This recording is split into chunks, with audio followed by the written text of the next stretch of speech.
नमस्कार आदरणीय पालक आणि विद्यार्थी मित्रांनो, महाराष्ट्रातील MBBS आणि BDS म्हणजेच ग्रुप ए ची काउन्सिलिंग प्रोसेस सुरू झालेली आहे। या ठिकाणी आपण ही नोटीस पाहू शकतो। CET सेलद्वारे ही नोटीस देण्यात आलेली आहे। या ठिकाणी आपण जे काही ऑनलाईन रजिस्ट्रेशन आहेत त्याचे वेळापत्रक आता पाहत आहोत। या ठिकाणी तुम्ही पाहू शकता, जे विद्यार्थी नीट क्वालिफाय आहेत असे विद्यार्थी MBBS व BDS या कोर्सेससाठी आजपासून म्हणजेच 6 ऑगस्टपासून 12 ऑगस्टपर्यंत रजिस्ट्रेशन करू शकतात। रजिस्ट्रेशनसाठी CET सेलद्वारे विद्यार्थ्यांना 6 दिवस वेळ देण्यात आलेला आहे। त्याखाली जर आपण पाहिलं तर तुम्ही पाहू शकता, जो काही पेमेंट आहे त्यासाठी विद्यार्थ्यांना 1 दिवस एक्स्ट्रा म्हणजेच 13 ऑगस्ट 2026 पर्यंत वेळ देण्यात आलेला आहे। जे काही ऑनलाईन डॉक्युमेंट व्हेरिफिकेशन आहे ते विद्यार्थ्यांचं 6 ऑगस्ट ते 13 ऑगस्ट या दरम्यान होईल व याच दरम्यान तुम्हाला तुमचे सर्व original document online document verify करून घ्यावे लागतील। त्यानंतर जे काही व्हेरिफिकेशनची विंडो आहे ते तुम्ही या ठिकाणी पाहू शकता, 14 तारखेपर्यंत ओपन असेल व जेही विद्यार्थी ग्रुप ए साठी रजिस्टर करतील अशा विद्यार्थ्यांची जी यादी आहे ती 15 ऑगस्ट 2026 रोजी जाहीर केली जाईल। व महाराष्ट्रातील विद्यार्थी व पालक ज्या गोष्टीची आतुरतेने वाट पाहतात ती म्हणजे SML लिस्ट।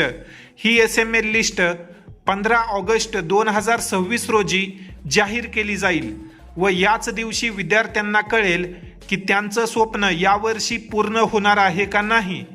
त्यानंतर जर कॅन्डिडेटला काही सपोर्ट हवा असेल किंवा डॉक्युमेंटमध्ये काही करेक्शन असेल तर करेक्शन विंडो देखील 16 ऑगस्ट ते 17 ऑगस्ट या दरम्यान देण्यात आली आहे। व जी काही फायनल मेरिट लिस्ट आहे ती तुम्ही या ठिकाणी पाहू शकता, 18 ऑगस्ट रोजी जाहीर होईल। व ग्रुप ए साठी जी काही सीट मॅट्रिक्स आहे म्हणजेच महाराष्ट्रामध्ये यावर्षी MBBSच्या किती जागा आहेत, BDSच्या किती जागा आहेत, ही माहिती आपल्याला 18 ऑगस्ट रोजी मिळेल। व जे काही प्रेफरन्स फॉर्म फिलअप असतात ते 19 ऑगस्ट ते 22 ऑगस्ट या दरम्यान होतील व महाराष्ट्रामध्ये जे काही स्टेट कोटा ग्रुप ए आहे त्याचे निकाल 23 ऑगस्ट 2026 रोजी जाहीर केले जातील।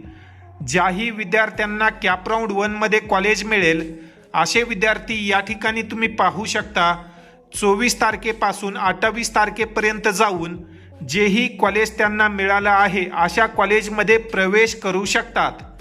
तर विद्यार्थी मित्रांनो, फायनली महाराष्ट्रातील प्रोसेस आजपासून सुरू झालेली आहे।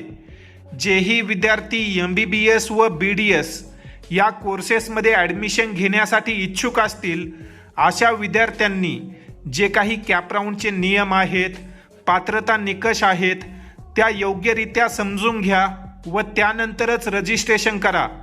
एक छोटीशी चूक देखील तुम्हाला प्रवेश प्रक्रियेमधून बाहेर टाकू शकते व तुमचं पूर्ण वर्ष वाया जाऊ शकतं। त्यामुळे तुम्हाला माहिती असेल तर तुम्ही योग्यरित्या ही प्रोसेस करा, अन्यथा तुम्ही बालाजी एज्युकेअर मार्फत ही सर्व A to Z प्रोसेस करू शकता। ज्याही विद्यार्थ्यांना MBBS असेल, BDS असेल किंवा BMS BHMS असेल यासाठी बालाजी एज्युकेअरमध्ये पेड काउन्सिलिंग जॉईन करायचं आहे अशा विद्यार्थ्यांनी स्क्रीनवर दिलेल्या नंबरवर संपर्क करा, अन्यथा या व्हॉट्सॲप नंबरवर विद्यार्थ्याचं स्कोअर कार्ड शेअर करून पेड काउन्सिलिंग असा मेसेज करा। त्या ठिकाणी तुम्हाला पेड काउन्सिलिंग संदर्भात अधिक माहिती दिली जाईल। पेड काउन्सिलिंगमध्ये जे काही हे तुमचे रजिस्ट्रेशन आहे, online document verification, preference form fill up, ह्या ज्या काही स्टेप्स आहेत ह्या वैयक्तिक आमच्याद्वारे करून दिल्या जातात, जेणेकरून तुमच्या हातून होणाऱ्या ज्या काही छोट्या मोठ्या चुका आहेत त्या टाळल्या जातात व तुमची प्रवेश प्रक्रिया सुरळीत होते। तर ज्याही विद्यार्थ्यांना ह्या सेवा घ्यायच्या आहेत अशा विद्यार्थ्यांनी लवकरात लवकर निर्णय घ्या। उद्यापासून म्हणजेच 7 ऑगस्टपासून आपली फी वाढणार आहे। 2000 रुपयाने आपण आपली फी वाढवत आहोत। तर ज्याही विद्यार्थ्यांना रेग्युलर फीमध्ये काउन्सिलिंग जॉईन करायची आहे त्या विद्यार्थ्यांनी आज संध्याकाळी म्हणजेच 6 ऑगस्ट 2026 रात्री 11 वाजेपर्यंत निर्णय करा व खाली दिलेल्या नंबरवर संपर्क करा. धन्यवाद.